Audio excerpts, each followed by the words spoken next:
बंगोपसागर रे सृष्टि हेला लघुचाप सृष्टि। यह अधिक घनीभूत होई काली अवपातर रूप नेब।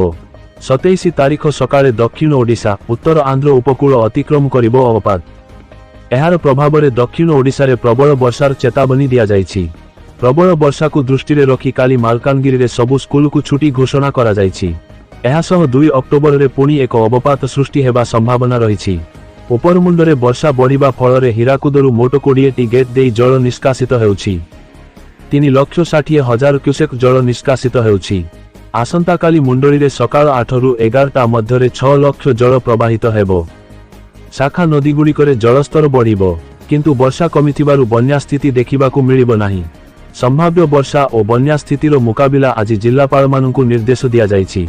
जिल्लार जिल्लापाळमानंक सह संभाव्य वर्षा और बन्या परिस्थितिर मुकाबिला पाई प्रस्तुति संबंध रे आलोचना करिसंती स्वतंत्र रिलीफ कमिशनर। आवश्यक पड़िले अग्निशम सेवा और ओड्राफ टीम गुड़िकु नियोजित करिबाकू कुहा जायछि।